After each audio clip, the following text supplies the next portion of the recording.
What's up, guys? Welcome to the 10th episode of the Fourth Fake Guru podcast. Today, we have a true hustler. So in the last 3-4 years that he's been running Turo, he has made around $300K a year with 30 cars. But after being done with that, he started educating others on how to change their life using Turo. 800 members on Skool, changing people's lives. This guy, like I said, is literally what it says on his shirt, a hustler. So let's jump into it.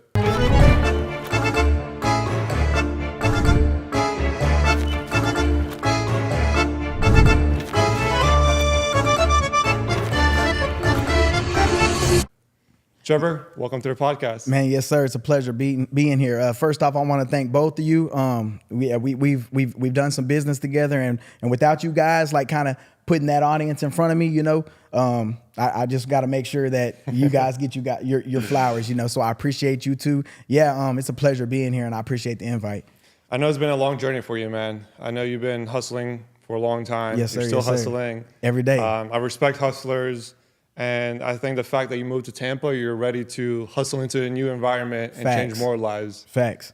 So welcome to Tampa as well, man. Yeah, man. It's been a beautiful experience so far. Like I said, you got to kind of sometimes get out of that shell. So my shell was like keeping me back home. And I knew for me to elevate to the next level, right, I had to go move and take advantage of opportunities in other areas. That way I could meet great people like yourselves, you know what I mean, that can actually elevate me to that next level. So it was a risk that I had to take. And it's paid off so far. We're living good. We're getting opportunities that I've never imagined being from where I'm from. I love my hometown, right? I love my city, but it's a lot different when you, I'm from Shreveport, Louisiana. So yeah, it's a lot different out here. We don't have palm trees and stuff down there. We got buildings and bullets coming at you. You know what I mean? Like, I love the palm trees and the calm lacs. Shout out to my city. I love y'all. Keep grinding. You know what I think is, go ahead. Go ahead. What I think is so funny is a lot of people, they come up with the excuse that their city is maybe not as big as something like Miami or LA or whatever. And that's like one of the biggest excuses that they take when it comes to building their business. But I feel like for you, that didn't matter. You used your hometown as like a HQ, like a base. Exactly. Built the business, validated it, and then moved to the big leagues. Yeah, you gotta take that extra step. Some people just stay in the same spot because they can get content, right? Like I love back home. All the networks that I made, all the connections and people that I've, you know what I mean, done business with and shared wins with. It's a great feeling back home, but sometimes you can't be content with just what you have. You actually have to elevate. And the only way to elevate is you have to make that move. You have to take that leap of faith, right? And go all the way in. And so that's what I decided to do. Don't let your hometown feel as if like you can't make it in your hometown, because you definitely can. And it just like how the picture you just painted, that was my base, my headquarters. I did what I did, made a lot of moves, and it was time to elevate. So you got to take the step. How did you stumble upon like this opportunity? Like, how did you start with the Turo thing? To be honest, I really didn't know a lot about Turo before I came into it. I had mentioned this before. I was like brand new into the game. I really discovered credit first and how powerful credit was. Like, everybody knows cash is king, but credit is true power. So it kind of put me into a position to where I could do a lot more and earn a lot more revenue having a good credit position. So once I got my credit in line, right, and I went ahead and I ran some credit stacking plays. I got access to funding. That way I could start a business. Turo seemed to be something that sparked my interest because I knew about Airbnb. I felt it was saturated, right? But it's really not. You know what I mean? People think that it's saturated, but it's not. I had some Airbnb units as well. But Turo felt like Airbnb, but for cars. And then I like driving all these fancy cars, you know what I mean? Like Trackhawks, Hellcats, Lambo trucks, Audis and stuff like that. So I felt like if I could drive those vehicles that I want to be seen in absolutely free because I've turned it into a business to generate revenue, then it's a win-win. You know what I mean? I can drive the vehicles for free and make money off of them. It just seemed like something I should take advantage of, especially since I was positioned in that to go take a risk. So that way I don't fail. At the end of the day, I could always get rid of them vehicles. I could offload them, sell them. I could JV them, or I can, have somebody owner finance them, things like that. But having the funding, the credit, everything to back me, it just made my risk like, hey, I'm about to do it. So when you started, like, how did you start? What was the process look like? Like, what is the first car you bought, and what was the process look like? Was it hard in the beginning? Did you lose money in the beginning? It actually, because that's kind of like how I've been able to create a system that I have now. It's because I did go through the wrong processes. Like, as in, I could have had my credit a little bit better. I could have had a lot more access to funding. I came from like 500 low credit score area up to like 770, like within a couple months, probably like 3 to 6 months, I want to say. And then I had got like a 20K card. So I felt like 20,000 on a credit card with a 700 score. I felt like I was good. But if I would have known that I could be positioned a little bit better, had more funding to back me, 100K, 200K, because there's things that you got to do, like partnerships like this. When you want to pay somebody to, to be able to market your product and put your product in front of people's eyes, 20K wasn't heavy enough for the business as a whole. So I made that mistake, right? And then I actually put all the first amount of cars. I had 6 cars. My first car I bought was a Kia Telluride Prestige line. It was the top of the line Kia Telluride. And then I went and turned around and bought like 4 more. I bought a Corvette, 2 Teslas. I had a GMC Sierra, and I had a GMC Terrain. So I had all those, but they were on my personal. So it kind of fumbled up my personal credit. Like now I'm in a position to where it was like, damn, this is new to credit. I have to let it sit in the garden. I have to let it build before I can actually add any more debt. So it kind of stopped me. So all I did was turn around and run the play with my wife. Like now, because I'm like learning to play. I'm going through this stuff. I'm doing these type of things. It's not like I'm gathering the knowledge and the information and like putting out. No, I'm actually a testimony. I've done this stuff. So when I did it with my wife, it only got better. Every student that came after that, it got more and more flawless. So now that's how I was able to have the system, because I done went through it. I already know the play. So now it's like, hey, here's the blueprint, run the play. Okay. So you didn't have a mentor when you started or anything like that? Not at all. Okay. I didn't even buy a mentorship. I didn't even know anything about that world. You know what I mean? I was coming from old school hustling. Like I came back to social media. I've only been on social media for about a year. Like I've really been grinding out on social media, getting my stuff back. I was off social media for 5 years. I didn't know anything about mentorships, courses, ad spend. I didn't know anything about that. I was like literally old school hustle. Military. I was obviously in a lot of trouble as a juvenile delinquent, right? I got in a lot of trouble. I didn't really have a father figure at home, so I didn't have the guidance I needed, you know? So I went to the military. I was in there for like 8 years. You already know, trading that time, like you there every single day, right? After that, I went to the military. And after the military, I did a little bit of oil field work. I went to the oil field. And then I went back to the railroad. Then the railroad was like the final straw of where I was at, that I was like, damn, I'm wasting so much time. So I'm like, it was like old school shit. You know what I mean? Old school hustle. Now that I know I can make, I was literally like 9 to 5, man, 12-hour days, 15, 16-hour days, making like maybe 130 a year, 150 a year with the railroad. And I touched that just by having assets and access to credit. Ran up like 260K with my wife in credit. So that's a year of my time. If I was working, I might as well use that credit that's a year of my time paid. If I have to pay bills, I can use the 240 that I was making. That's double what I was making working a 9 to 5. So I can just use this for this whole year to try shit until something blows up and works. And it just so happened to be, you know, the mentorship in Turo and everything as a whole. What was the biggest driver though? Because 130 is pretty good. Like a lot of people don't make 130 a year, you know? What really like made you be like, all right, I'm not gonna do this for the rest of my life? Man, it was actually the time, bro. If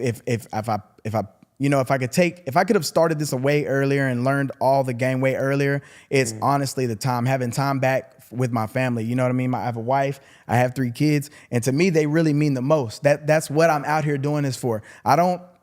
When I'm on this, right, this is a distraction to most people. They get caught with the dopamine and they're caught in this phone. But if you can use this phone to make you some money, why not be on it all the time? At any point, I can make 5, 10, 20, 30K just off of this phone. So this is actually a tool. So when I get caught up in my phone, when I'm spending time with my family, I'm actually working. I'm trying to make sure that they're good. I want them to be good. I want to pave the way for my daughters.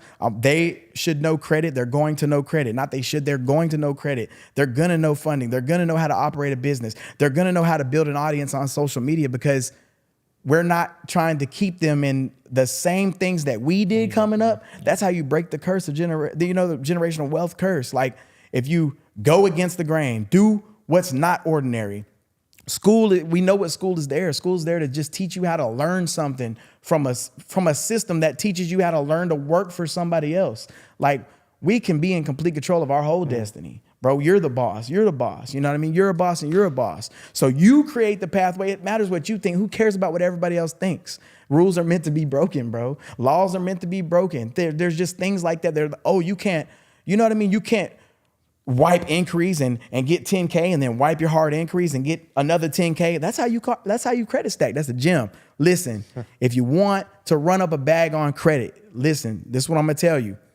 Run the play. I got a hard inquiry wipe. It's totally free. I give it to all my community members for free. You apply, get them inquiries wiped the next day. If they usually fall off in 24 to 72 hours, then you apply again. Then you do that for the whole month and run up as much money as you can. It's not illegal. It's frowned upon because nobody does it. It's only frowned upon from your perspective or your perspective or your perspective. My perspective is like, I'm gonna get this money because that's what we have access to. That is, the system is there for us to use. The people who don't want to use it, I just don't know why you wouldn't use it, but that's the system. Yeah. Good credit, funding, go get some assets and start. I mean, that's what real estate is. Get the assets and generate the revenue. But that's play credit stack. That's actually very interesting. I mean, obviously, this is a lot of information for you to learn by yourself. Correct. And I can see that you're very big into family, and that's like your everything, and that's your 100%. Why and everything. When it comes, and I also heard you mention that growing up you didn't have a father figure. So I wanna take everything back to day one, for sure. Where how everything started, your childhood, how you grew up, why you are the way you are, because you do move at a frequency that the average person doesn't move on. Correct, yeah. You do move quickly, you're making moves, and you have like one clear goal, and it's like, take care of my family. So take us back to day one, bro. Man, it's about to get funky now. So look, obviously I'm coming from a single parent household. So that alone is already tough. It's tough on my mom, trying to provide for me and my sister, right? I have a sibling. And like just her, I saw her dedication and her work ethic and everything that she did to try to provide for us. But at a certain point, I'm trying to fill that role as the person that's like needs to take charge. I didn't do it in the best of ways, right? Like I'm out not wanting to go to school. I'm wanting to hustle. I want to make money. I got introduced to the streets at a young age, 14 years old. I was introduced to the street life and just hustling. You know what I mean? Like, well, yeah, that's for another episode. But yeah, like I done some stuff that really just, I touched a lot of money and was like, damn, if that's how it works, right? If I can learn, I heard this before. I forgot who said it, but like if you can sell drugs, which is illegal, then you could sell anything, bro, because you're not even supposed to be selling that. You can't market it. You can't go host a big venue and say, hey, I got the best weed on the planet. You can't do that. So you got to work. Just being able to do that and having that skill, you're a true hustler, bro. So I touched a lot of money and I was like, damn, I really like this lifestyle. And then I have a personality of like, I'm like super positive. So that helped me on coming up and meeting new faces and meeting people. I'm outgoing. I'm not shy of conversation. I talk to people. I vibe with people. I can pick up people's energy and be like, damn, you know what? I can rock with that dude. If the energy is bad or if it's just not a good vibe, I just cut them off. Like there's no, you know what I mean? That's a waste of time, bro. And it's a waste of energy for me. So that helped me coming up as well, just like on the type of people that I surround myself with, you know? I want to say that probably gave me the most drive that I have. I've seen my mama struggle, right? My dad struggles. There's another family member who like, he does really well. Like, and he kind of takes the lead for the family. When we were younger, my grandpa took that lead. He passed away. So then my uncle started taking the lead for the family. And I just kind of want to be that role, as in like, let me get super good. Like, let me get super great. That way all my family's good. Everybody got a mansion. Everybody's got assets. Everybody's got good credit. Everybody's got, access to funding. Things like that is that's kind of what drives me the most. And I got these daughters, bro. Like they're already women. For one, they're already girls, So like having a easier pathway in life and easier guidance in life, coming from a man's standpoint, I feel it's like super important. So that's really what it came from. I was thrown in already and I just kept elevating from there. Now, illegal. Now it goes back to legal, and now everything is the same thing. I'm still hustling. I'm still I'm still hustling. I'm still networking. I'm still doing things, but now it's just on an official, a legal standpoint. So that's really what gave me the drive. That gave me the motivation. And we've been working, bro. We've been working. Did you ever get in trouble? Yeah, I have. I've been to jail a couple times, right? Growing up, and that's kind of like what made me want to join the military. So after I joined the military, I was able to change my life. I think I joined the military I joined in 2008. So I want to say I was like maybe like 18 or 19 or 21 coming in. I can't do the math. I'm born in 89, joined the military in 2008. It was a while back, right? Like, so that kind of is what straightened me out in a way. It gave me that guidance, right? Like I didn't have a father figure, and I'm not respecting the people who were older than me in my family that was trying to treat me as a father figure. I mean, trying to be a father figure. I wasn't respecting it like I should. You know, it was like people like my grandpa and my uncle. I was still like, had a problem with authority. So I didn't even think the military would work out because I really had a problem with authority. You know, sometimes when you see something, it's your way, you feel like your way is the right way. But that's not really how life is. Because at the end of the day, like I said earlier, everybody has different perspectives on life and business or whatever. You, with marketing, may think your way is the best way, but he may think his way is the best way. The goal isn't to be like, hey, you do what I say and you do what I say, but to come together and be like, let's come up with the biggest play, the biggest plan, you know? So I probably would have been a lot more elevated at an earlier age rather than starting, you know, at 30, 35 now. So, you know, rather than starting late, sooner would have been a lot better. I didn't read books. I didn't value reading books. Go read a book. I'm like, no, what the fuck? I'm not reading no book. Like, I'm trying to go hoop, or I'm trying to go play golf, or, you know what I mean? I'm trying to go do something, you know? So, yeah. It's actually interesting, bro, because, you know, single mom, you don't respect authority. Kind of same thing with me. You respect authority. You're raised by your dad. Yeah. You respect authority. You're raised by your dad. I wonder if that's like a correlation. That's interesting. Without having like a dad figure, you have no authority in a sense, so you don't really respect it. That might be. I don't know. I'm just throwing it out there. No, that's heavily possible because a lot of people that are in my same situation, right? It's because of that. Like they didn't have a father figure growing up. They didn't have that. I'm seeing my mama struggle. I'm like, damn, I'm about to go hit the block. We're going to make some money. Yeah. Like, we're going to make sure this stuff, you know what I mean? The lights are staying on, you know, the water's staying on. We're going to make sure it's good. Like, I'm going to do what I got to do. I'll risk anything behind my family, bro. I'll die behind my family. Like, my daughter, my wife, all my daughters and my wife, I will die behind them, bro. Because, like, that's all that matters to me. That is my world. My world is that. So, if everything outside of my world, if we're friends, partners, and things like that, I value you. I value the same way. If I can invite you into my home, I value the same way. But if you're not on the same type of time as me, like I don't do the clubbing and all that. I just, it's not that I ut you off. I just don't do what you do. You know, I'm on a different mindset. You know what I mean? I just don't do that. And it's not because I don't like you or I'm hating on you. We're just different. You know. But everybody that had, you know, from that standpoint, a lot of my friends, it's the same way. They're exactly the same. You know. Problem with authority, but they didn't have a father, you know what I mean, growing up. Because I think Eric was raised by his mom too, right? Correct. I don't know. That was Eric was interesting. raised by his grandparents. Yeah. Well, yeah, Yeah, that's true, right. true. That's right. Yeah. Hey, shout out to Eric, but all my friends, this is speaking from experience, that was raised by their grandparents, them kids was bad as hell. Like bad. Anytime they're like, oh, if they're always with their grandparents, them kids was super bad. I'm talking about.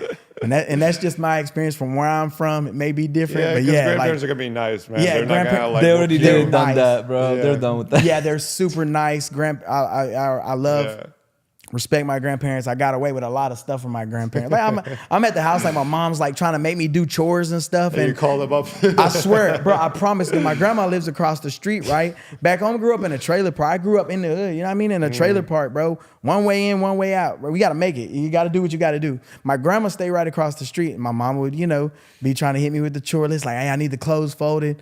And I'm like, dang, call grandma.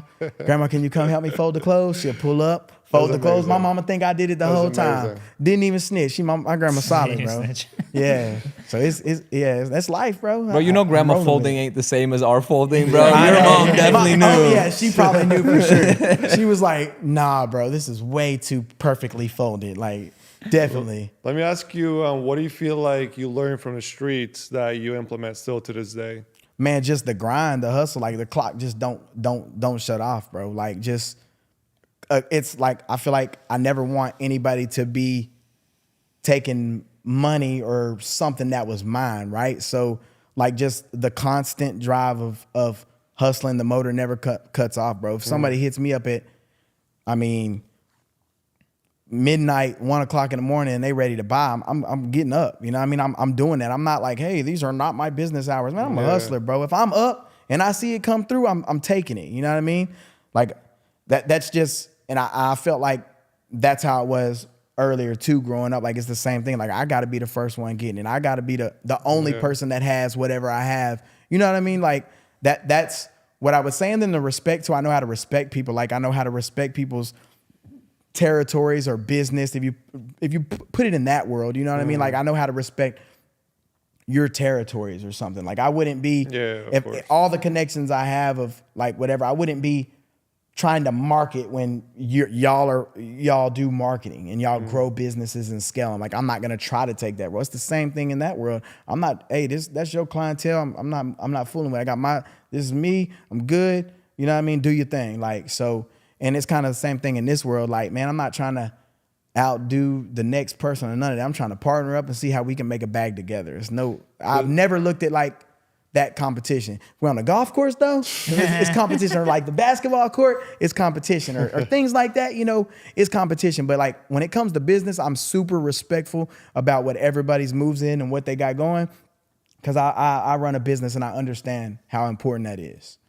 But the things like on a street, the consequence of, you know, tapping into someone else's market is a lot more, you know, risky for sure. While like with us, it's like, okay, it's online, like leave a bad review, right? Yeah. So like, that's one thing I do respect on the streets where like, you kind of grow up knowing the side effects of messing with someone else's life or business or stuff like that. Yeah, for sure. Where like nowadays, everything's online, everyone's soft. Like you tap into someone's market, it's like, okay, let me do a YouTube video about you, you know? Yeah. So like, I don't think that respect is really that strong unless you grew up in the streets. Mm-hmm. Yeah, you know? 100%. Because people will be like on our team and be like, I'm gonna start my own agency, you know? And it's like, I taught you everything. Yeah, you know? yeah, facts. So it's like, where's the respect? Yeah. I see on that. See that kind of note is kind of sometimes maybe because we're different niches. Remember, different perspectives. So like, I had a run in like a similar situation of this, and I'm gonna tell you my thought and then his thought, and then how we made it work. Right. I'm not gonna discuss the business that it is because I can't. But he had something, right. I was a kind of like a sales rep for him. I was just out selling. Same thing. That's what I enjoy doing. I love selling. I love talking to people. I love communicating with people, figuring you out. You know what I mean? Putting the science together and being like, how can I add value to you, or how can I help you? You know what I mean? Like the golf situation, right? You dress the part, but you probably if you feel like you can't play good, you can't play good. But me, I'm like, damn, I can play. I feel like let me give you some, you know, let's play together and get your swing right, and now you can, you know what I mean? So I look at it as that way. So I was selling for him, right? Selling the product, going crazy. I grabbed like 50, 60 customers within like, man, I'm talking about probably less than a month. Maybe around 45-day area, made a lot of money. He put me on residual. And then something happened with the system, right? The system failed, it crashed, whatever we want to call it, right? And then the customers that I had brought are like in a disarray because I brought them a product and this product is not giving them the results or giving them the value that I expressed. So now, and this is 2 weeks go by. So I was like, well, shit, I know how to do it. I know everything I need to do to start my own. It's obviously not a pressed issue to him. I value things that I'm behind. I value my Turo business, you know, my mentorship. I value all that stuff, bro, because I'm dedicated. I'm passionate about what I do. My name's on it. I care about my name. I care about my reputation and things like that. So, oops, I'm sorry. Damn. No, it's okay. Go ahead. Yeah, so actually, since I had got the game, I just went out and I connected with the top source because I talk to people. I'm cool with people. You know what I mean? That's just what I do. So I connected with the top source from another similar thing, but it's another. They do the same. It's just a different service. You know what I mean? Same thing, just like content. You do content. This guy does content. Okay, this one is not working and it's making me look bad. I'm gonna go here. So I went, started my own. blew it up, went crazy. And then he felt the way because he was like, man, I put you on. I taught you the game, boom, boom, boom. And I think it's, it's fucked up that you doing that and shit like that. And I was like, my point that I was trying to do was like, bro, I got a name on the line. I brought people to this product and they believed in me as a client. And then we're not producing what we said we were going to produce. So I had to do what I have to do to, one, protect the credit of my name. I was at the railroad at the time. So I was trying to leave the railroad and focus only on that. That brings in 6 figures a year consistently, subscription based every single month. Every single year. So, subscription every month. But yeah, so I was like, I had to do what I had to do to make it work.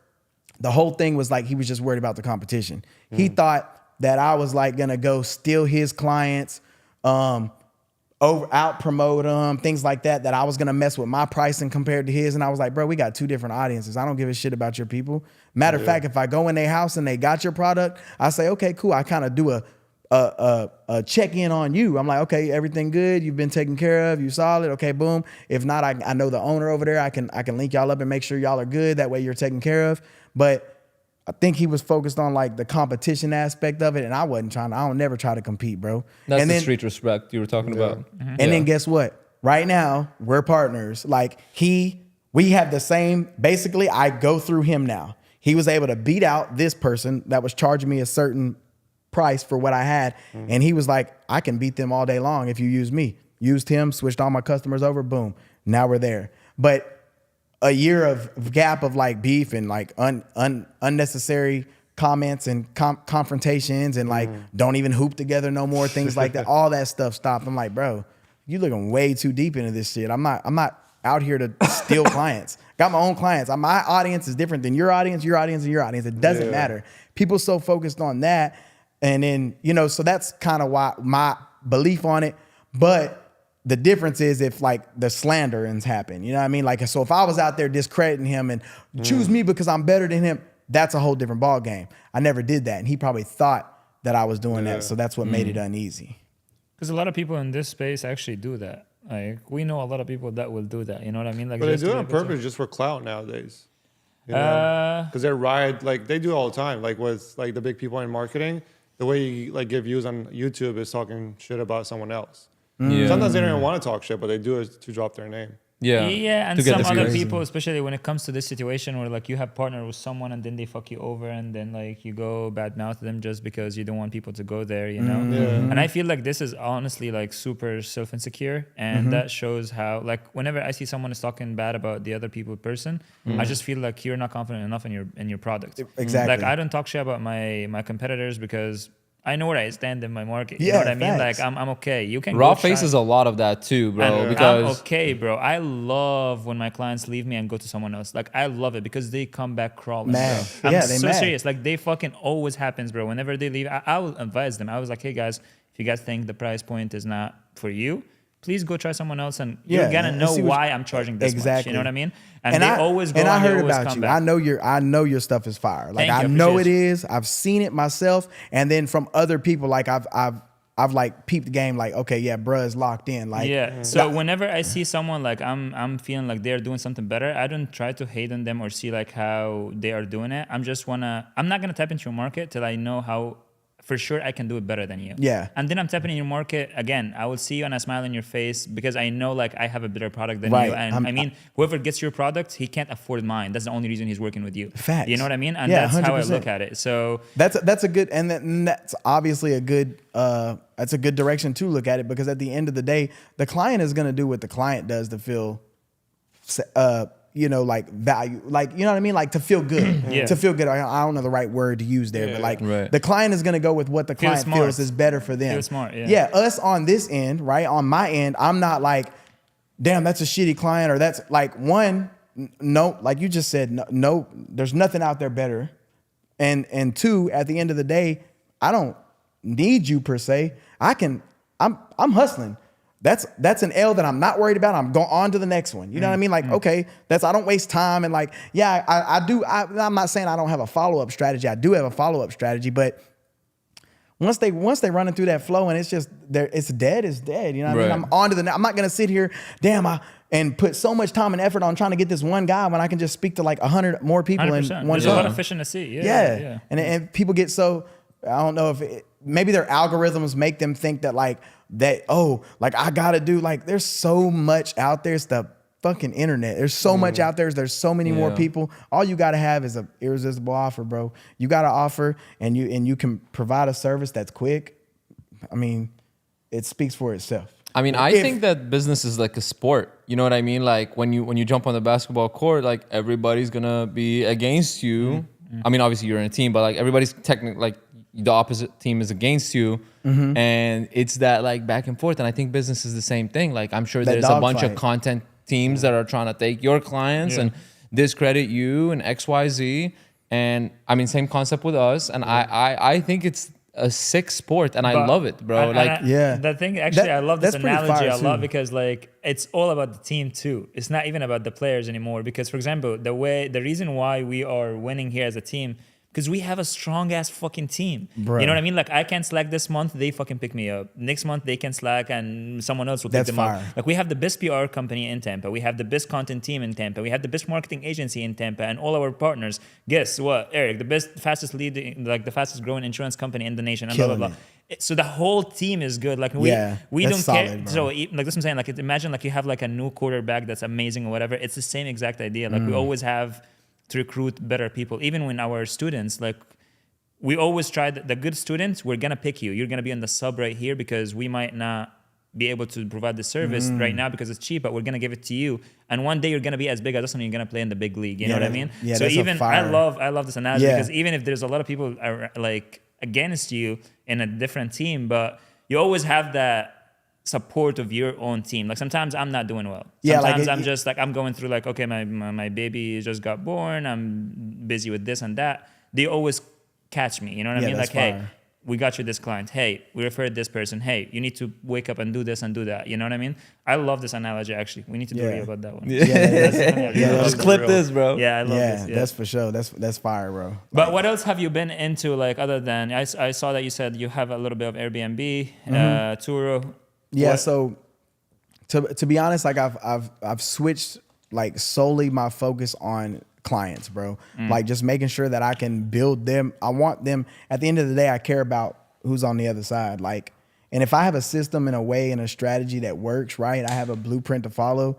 I want you to follow that. I want you to take action and follow it. So at the end of the day, that's what I've solely been focusing on. Like we sold our Airbnb and stuff. Like I've obviously transitioned vehicles in the fleet to other parts because I want to focus on just this. I want to focus on making sure that I have a strong community, right? That is just dropping value every single day. That's changing people's lives. It doesn't matter what it is. My community's different, bro. My community's different. I'm telling you. So, what I do is on the Skool platform is Let's Go Hustle. When I go speak to these, I speak to military veterans a lot and active duty military. Every single month I speak to them. And every time I speak, about 50 to 70 clients join my community. But these clients are coming from all over. They're from everywhere. They might be interested in Turo. They might be interested in credit repair. They might be interested in business funding. They might be interested in content creation. They might be interested in marketing. But if I have a platform, right, that I'm able to give everybody the game on the sauce out of everybody I know, that comes back to the part where we was just saying how you're a team, right? Damn, I know somebody that needs marketing. Well, hell, who do I know? A male and Christian. You know what I mean? Same thing. Content creation, it's the same thing. I actually do know a guy who does content creation. Let me send him over here. So it's more about that. It's more of one of those communities. We won't even charge for it. It's free, bro. Because I really like truly believe that's just what I believe, bro. Just giving game, giving value, and people appreciate that stuff more, especially if they can go out and do it. They're seeing it done. Like we giving them the blueprint. For me, like your connection Rolodex, like on your contacts list on your phone, is the equivalent of what used to be your credibility on your follower count.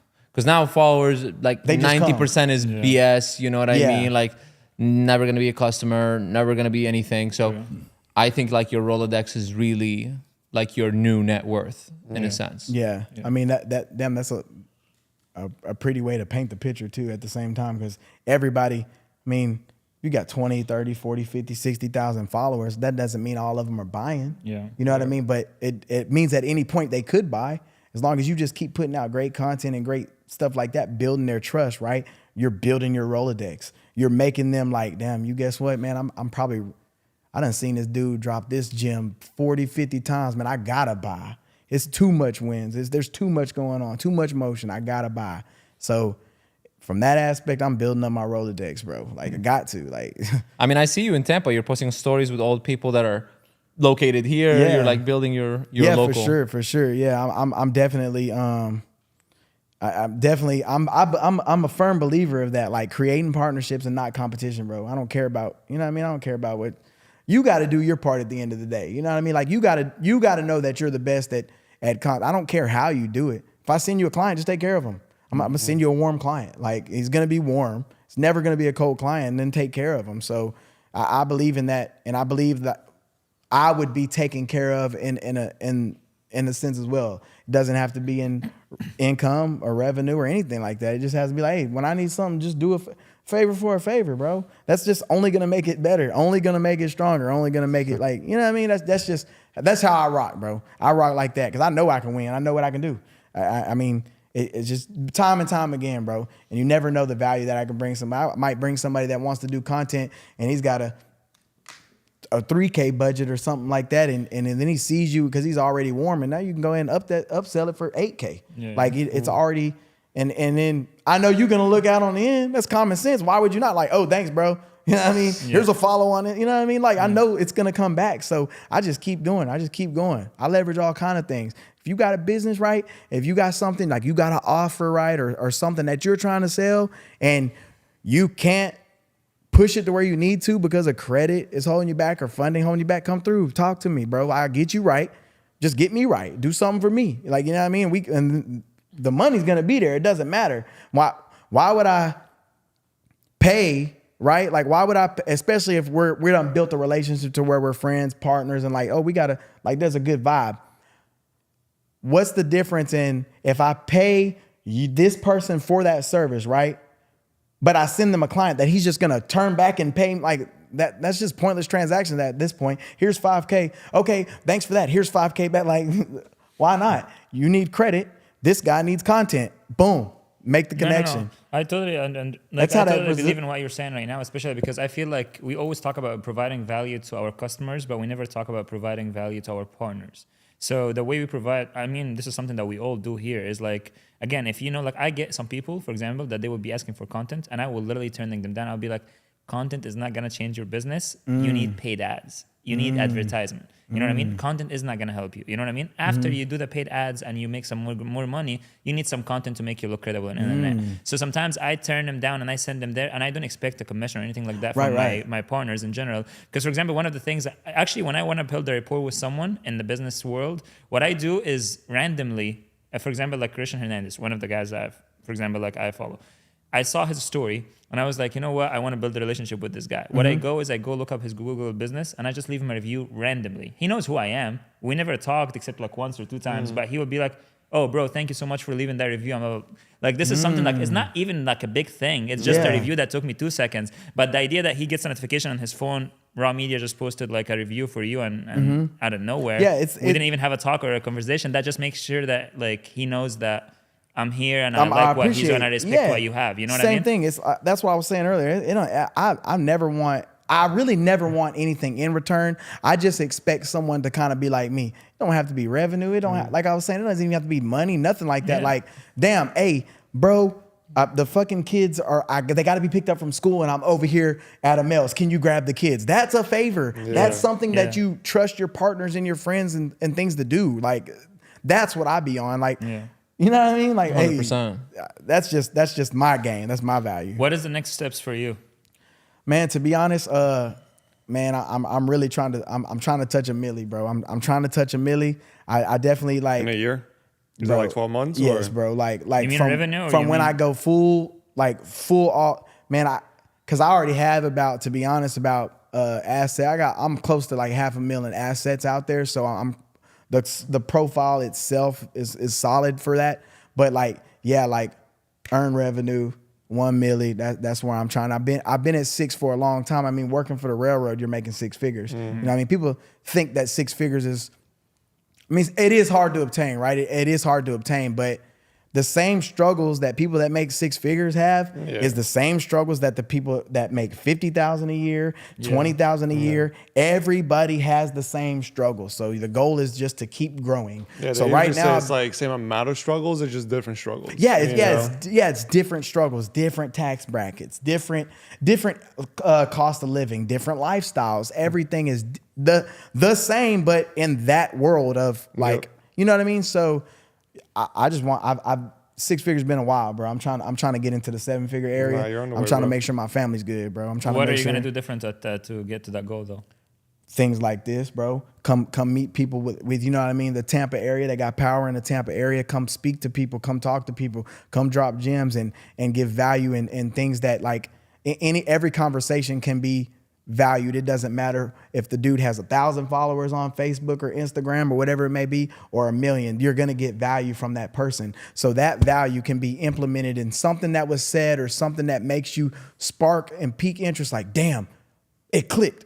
You never know what's gonna happen. You know what I mean? And like, so I'm definitely gonna do that. I'm gonna hop on events. You know what I mean? And show like, hey, this is how I think, and this is what you should do, and this is the blueprint. This is it. Credit. Bro, credit and funding is the play. That is the play. It never ends. It is unlimited, bro. It's undefeated and unlimited. So if you got that in line, you can do anything you want to do. And some people don't even have the profile built up to go walk and Chase or Truist and get approved for a 100K credit card, one time go, first approval. You know what I mean? People don't. So we really like that is my goal, to make sure that I'm staying on top of that. Making sure that credit is good so that I can get more stuff. Man, Eric motivated me, to be honest, bro. That spot is a dope ass spot. Seeing all the dope ass whips outside, like that's the kind of shit that I'm like pushing to. You know what I mean? This castle, I'm pushing for shit like this. Like I got a mini castle. I'm trying to get a big castle. You know what I mean? Like shit like that. So that's and just hustling, consistent networking, consistent partnerships is gonna happen naturally, bro. It's gonna happen naturally. I know guys that need content and marketing right now. You know what I mean? Like it's that type of. Send them my way, bro. Yeah, bro. That's my favorite, bro. Yeah. I want to dive like deeper into how to make money with Turo, because like I really want to give like our audience some gems. So like I'm gonna ask you a lot about the credit repair. I'm gonna ask you about like the debt to income like ratio to actually get a lot of cars. How much like can people actually make with Turo, stuff like that. So like my first question is, I know you said you got like 20 cars or something like that back to back. How do you get 20 cars when I get that you can wipe off the hard like inquiries, but still it racks up on your debt? So if you're making $7K a month at a regular job, how do you get to 20 cars? So the play is you got to buy them like before the credit bureaus hit them. So when is that?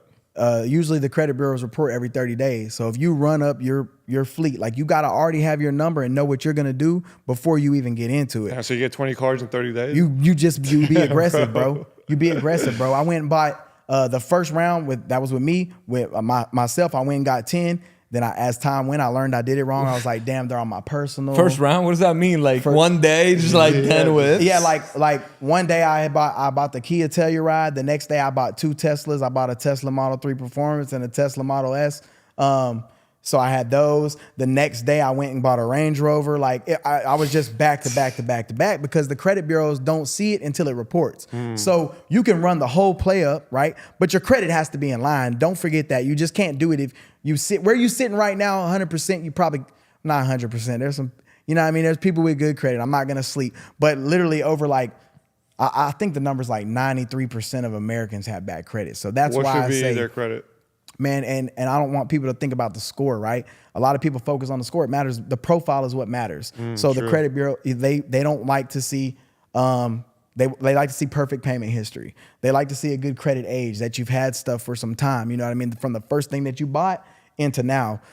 They like low inquiries. Usually with like less than 3 hard inquiries, you can go run up some money. But when you get at that 5 area, if you're not doing it pop, back to back, you're gonna get hit. So they like to see that. And obviously your utilization has to be down. Everybody as business owners probably have high utilization. And if you say you don't, you're lying, because I'm a business owner. My utilization is pretty high, but that's because I have like on the personal side of me, I don't have a lot of, because I didn't do it right? So I don't have a lot of personal credit on my side. I got like that one card, which is like 20K. So I mean, I rack that shit up real quick. I rack it up real quick, get the utilization down. Statement date come around, I move the money from here to there.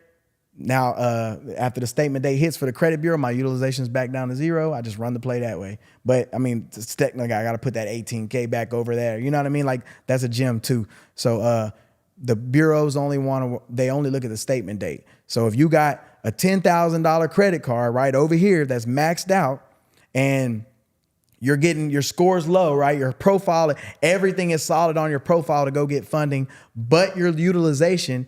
It's know the statement date of that card. So once you know the statement date of that card, you can move the money from, doesn't matter where, from whatever account to put the 10K there. It's only going to be for the couple days. So the statement date hits, the credit bureaus reflect 0. You can liquidate the money right back out. It doesn't matter. That's the gem. That's how you finesse the utilization. It's your money. You're just pop. You know what I mean?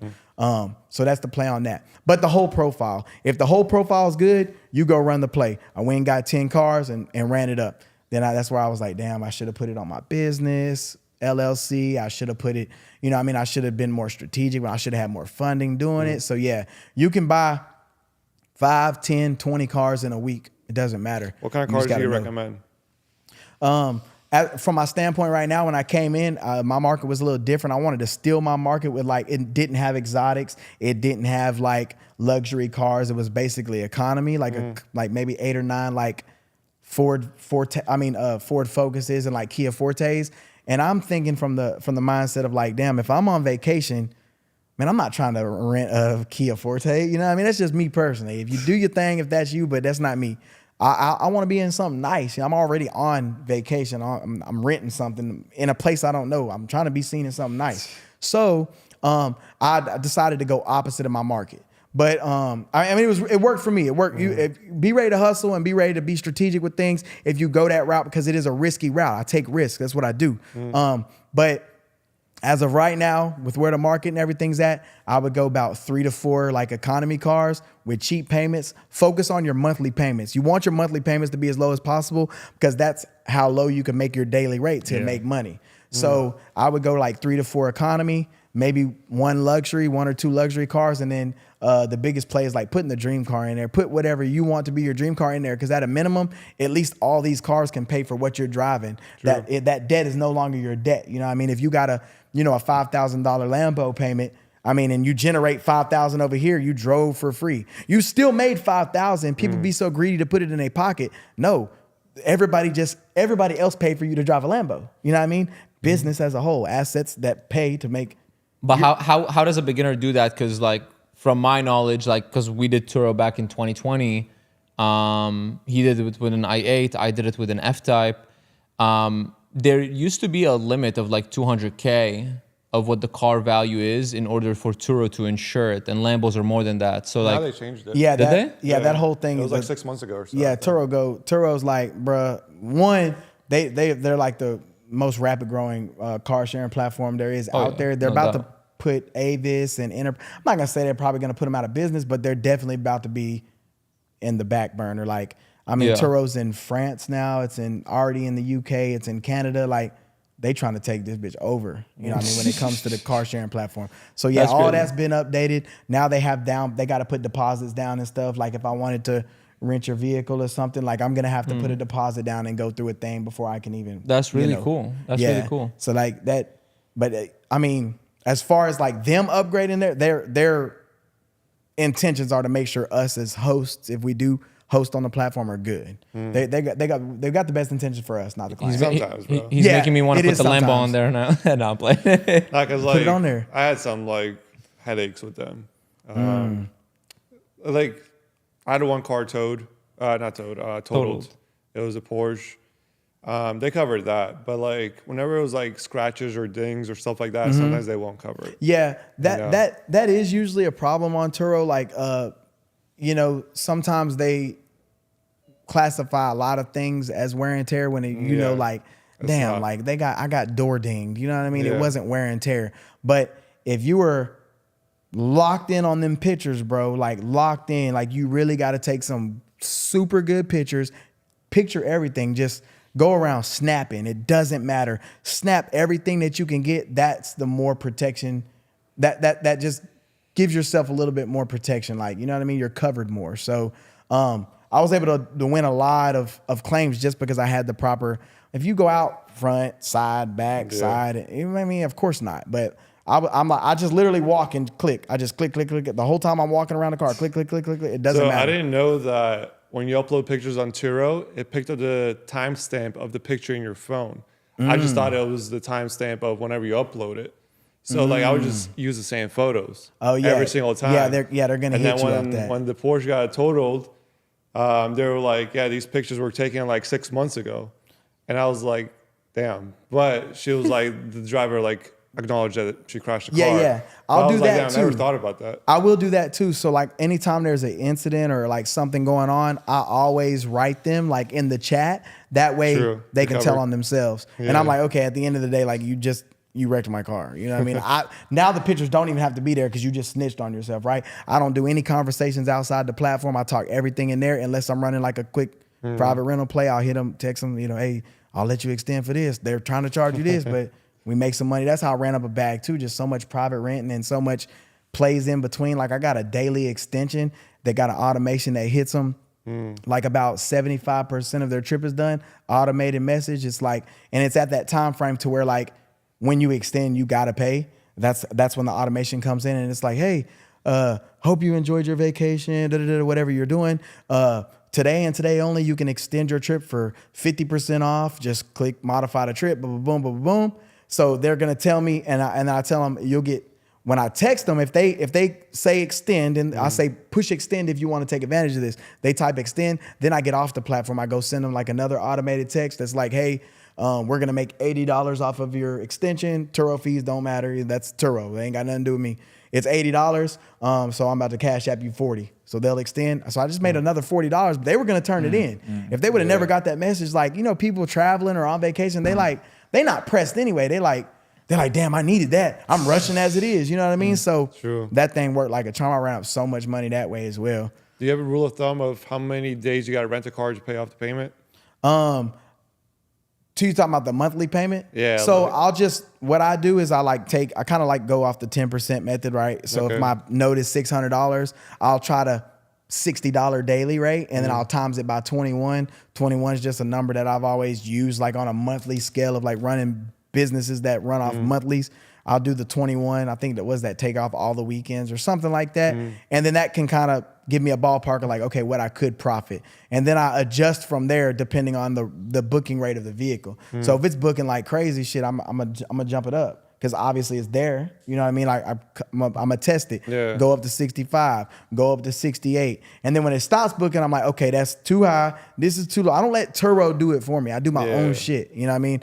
Okay, because they be lowballing the shit out of you, bro. Shit. So I don't do that automated. I figure it out, and I'm like, okay, boom, 67's a good number. I'm a book out. You know what I mean? That's the play. You know what I thought was so interesting about Turo is Amel actually made a fucking crazy move that I don't even know if he did it on purpose, but it paid off so well.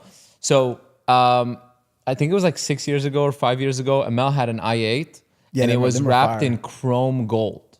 I think I've seen it. I've seen it on craziest color you've ever seen. Like if you put that i8 and literally like a 2023 Huracan next to each other, the i8's killing. Bro, the i8's getting the attention. That's 100%.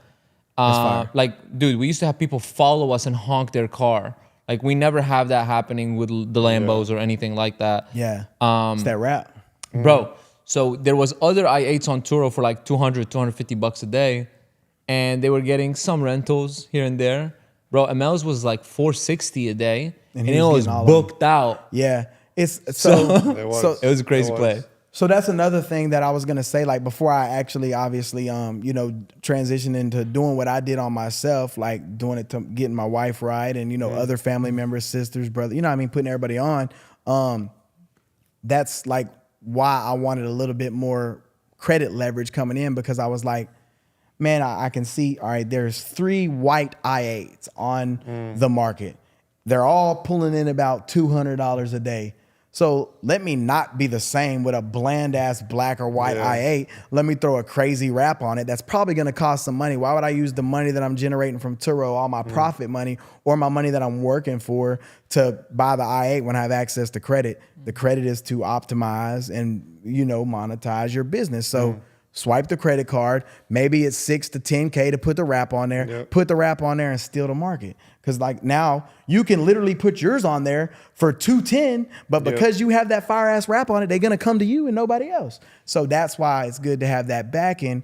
There's no point to generate all the revenue off of Turo, right? And then to you put the money back into your business, but to right then and there, it's a car payment. It's every 30 days. So profit, car payment, things like that. You know what I mean? So sometimes there's not a lot enough. I can't get it wrapped this week. I didn't make 10K. Yeah. I made fucking 5K or I made 6K. You know what I mean? So that's just my boom. When I go crazy a month, I pay the credit down. Doesn't matter. I can hide the utilization. I just gave that game earlier, so it doesn't matter. Credit's undefeated, bro.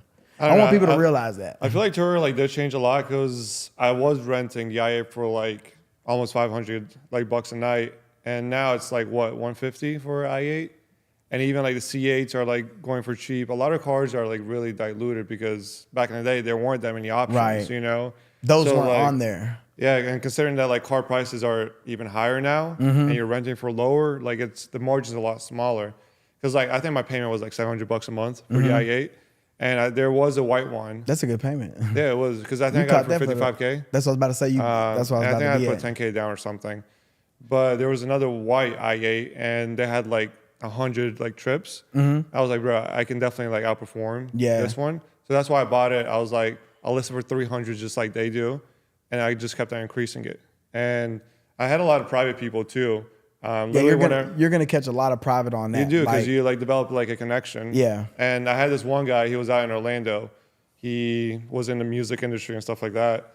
And literally, whenever I was out of town for a week or a month, I knew I couldn't manage it. So I would just hit him up. I'd be like, yo, I'm out of town for 2 weeks. How much you gonna give me? He'll 4K, 5K. I was like, done. Here you go. That's fire. So that's fire. That's always that's what leads to you making more money actually on the Turo platform is the fact that you have. I mean, it's your asset. You can do what the fuck you want with it. You know. So if I want to take it off the platform, snooze it, and then go rent it out, that's what I'm gonna do. That's what. And then I have obviously I make sure that all my students have the same contracts and things that I have. That the money is actually off of the Turo platform, right? Because at the end of the day, people are paying. They're taking fees. It doesn't come out of yours. They got trip fees, which makes a guess maybe damn, trip fees are high as hell. I'm not trying to pay that. So it started with my Corvette. I had a Stingray on there, a C7 on there, and he sent me the screenshot. He was booking it. It was $980 is what I would have made,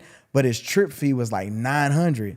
So he was like, bruh, he was like, is there anything you can do, man? They're taxing the shit out of me. And then I was like, okay, let me take this Turo to the next level.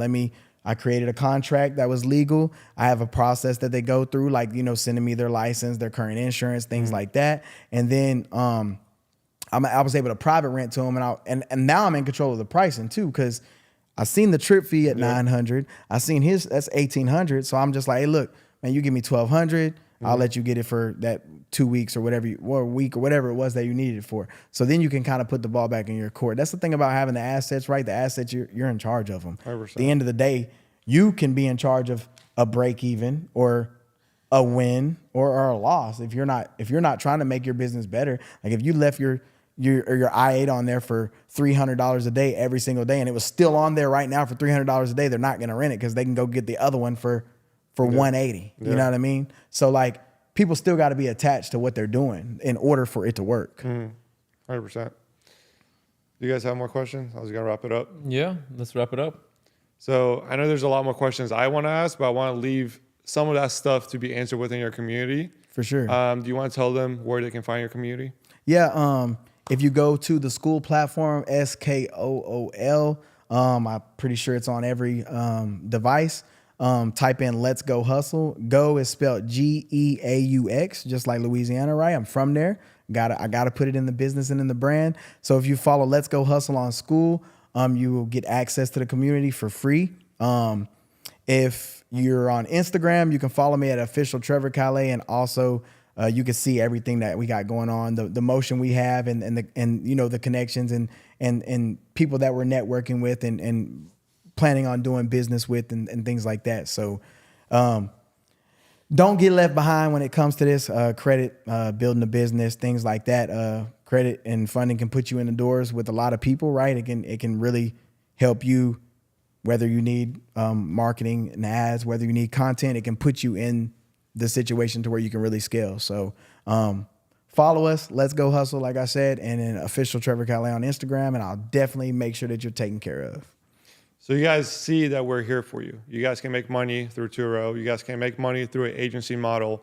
Whatever it is, join a community, learn from people that have done it, change their lives, because all it is just taking that one step, that one opportunity that you can completely change your life with. If you guys aren't following us on IG, follow us as well with Christian Jamal, Amel Kilich, you want Rob Media? Rob Rahim, I forget that he always has 5 accounts. But also subscribe to this channel, leave us a comment, tell us what you liked about this podcast, and we'll see you guys in the next one.